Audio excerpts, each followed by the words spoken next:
भूतिया महल का रहस्य। गांव के लोग चारों दोस्तों की कहानी सुनकर हैरान थे। हर कोई भूतिया महल के बारे में और जानना चाहता था। कई लोग सोचने लगे कि शायद महल में सच में कोई रहस्य छिपा है। उस रात गांव के प्रमुख ने एक सभा बुलाई और सभी ने मिलकर निर्णय लिया कि वे भूतिया महल का दौरा करेंगे। हमें उस भूतनी की कहानी को जानने और उसका सम्मान करने के लिए वहां जाना चाहिए, प्रमुख ने कहा। हमें पता करना चाहिए कि क्या हम उसकी आत्मा को शांति दे सकते हैं। लेकिन हमें सावधान रहना होगा। ये कोई साधारण जगह नहीं है, अनिल ने सबको चेताया। हमें योजना बनानी होगी। सभी ने मिलकर तय किया कि वे अगले सप्ताह के अंत में भूतिया महल का दौरा करेंगे। सब लोग उत्सुकता से इस यात्रा का इंतजार कर रहे थे। जैसे ही दिन आया, पूरा गांव एकत्रित हुआ और महल की ओर बढ़ा। चारों दोस्त भी गांव वालों के साथ थे। महल के दरवाजे पर पहुंचते ही एक सर्द हवा का झोंका महसूस हुआ। दरवाजा अपने आप खुल गया और जैसे ही लोग अंदर गए उन्हें वही ठंडक और अंधेरा मिला। लेकिन इस बार सब मिलकर चले। हम यहाँ उस भूतनी को सम्मान देने आए हैं, प्रमुख ने जोर से कहा। हमें आपकी कहानी सुनने का मौका मिला और अब हम यहाँ आपके प्रति श्रद्धांजलि अर्पित करने आए हैं। अचानक महल के अंदर से वही भूतनी प्रकट हुई। तुम लोग फिर से आए? उसने आश्चर्य से पूछा। हाँ, हम आपकी कहानी को सुनने और सम्मान देने आए हैं। क्या आप हमें बता सकती हैं कि हम आपकी मदद कैसे कर सकते हैं? प्रमुख ने कहा। भूत थोड़ी नरम पड़ी। मेरे परिवार की आत्माएं इस महल में बसी हैं। जब तक उनकी कहानी याद नहीं की जाएगी, वे शांति नहीं पाएंगी। तुम लोगों ने पहले ही मुझे सम्मान दिया है। अब तुम्हें उनकी कहानी सुनानी होगी। चारों दोस्तों ने एक दूसरे की ओर देखा। उन्होंने सोच लिया कि इस बार वे सब मिलकर इस भूतनी के परिवार की कहानी सुनाएंगे। उन्होंने अपने दिलों में ठान लिया कि वे उस परिवार के सम्मान में एक कहानी तैयार करेंगे। हमें इस महल में एक कार्यक्रम करना होगा जिसे गांव वाले हमेशा याद रखें कि इस महल में क्या हुआ था, अनिल ने सुझाव दिया।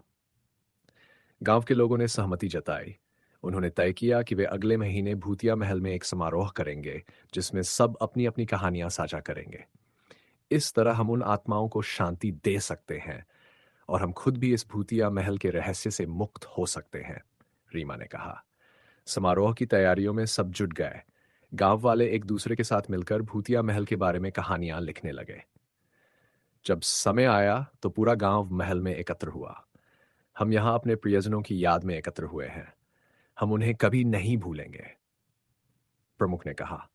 समारोह की शुरुआत हुई। गांव के लोग एक एक करके सामने आए और भूतिया महल के बारे में अपनी यादें साझा की।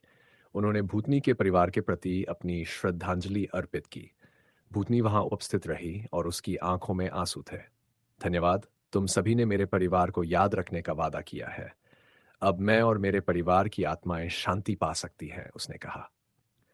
जैसे ही समारोह समाप्त हुआ, सबने महसूस किया कि महल की नकारात्मकता अब समाप्त हो चुकी थी। भूतनी ने सबको धन्यवाद दिया और धीरे धीरे वहां से गायब हो गई। गांव के लोग महल से बाहर आए।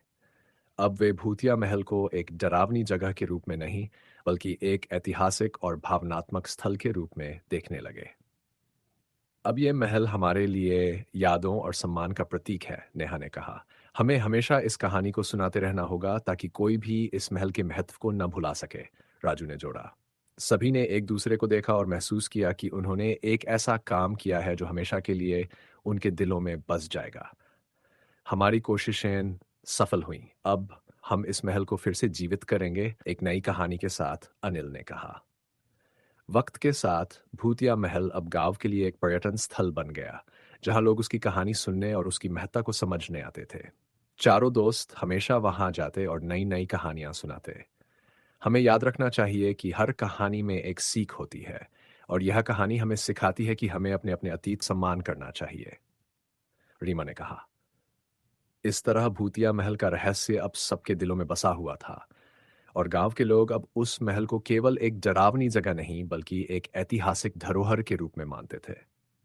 क्या आप अब भी भूतिया महल की कहानी को भुला सकते हैं? ये एक ऐसा रहस्य है जो हमेशा लोगों के दिलों में बसा रहेगा।